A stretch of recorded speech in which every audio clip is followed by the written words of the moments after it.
Il est dit dans Matthieu 11, verset 12, que depuis le temps de Jean-Baptiste jusqu'à présent, le royaume des cieux est forcé et ce sont les violents qui s'en emparent.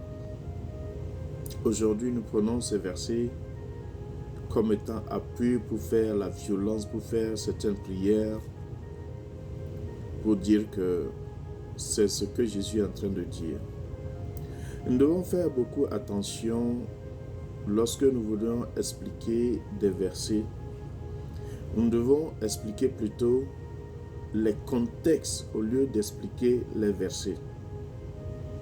Et c'est ce qui amène les erreurs doctrinales, les erreurs de doctrine. Jésus ne veut pas dire que pour pouvoir posséder des choses, il faut faire la violence spirituelle, non. Il voudrait dire une violence mentale, une violence dans notre pensée à changer de posture de ce que nous pensons avant par rapport à ce qu'il nous amène maintenant. Donc, Jésus en disant cela voudrait dire depuis le temps de Jean-Baptiste jusqu'au moment où Jésus était présent en prononçant ces mots. Parce que Jean, il faut dire que Jean était déjà mort. Et maintenant, Jésus est venu nous annonçant un royaume. Jean, c'est celui-là qui a préparé le chemin pour que Jésus vienne, pour que les cœurs acceptent Jésus comme étant celui qui vient pour libérer, pour nous libérer, pour libérer nos cœurs. Il ne veut pas dire que nous devons faire violence dans la prière des tapages, non. Nous devons savoir que dans la nouvelle alliance, nous sommes prêts à recevoir. Il dit à tous ceux qui l'ont reçu. Il dit aussi dans Jean 1, le verset 16, recevoir. Nous avons reçu.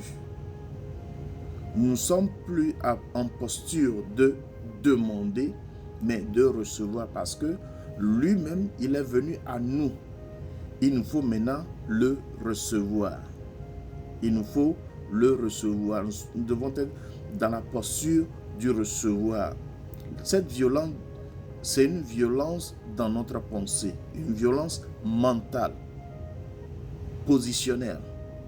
Mais nous prenons ça comme étant une posture de pouvoir, avant de pouvoir arracher quelque chose dans le royaume, nous devons faire des tapages, non. Revenons à l'écriture, expliquant les contextes au lieu d'expliquer les versets. Expliquant les versets, il faut aller un peu en haut du verset et un peu en bas du verset pour pouvoir saisir la pensée de celui qui est en train de parler pour pouvoir mieux comprendre.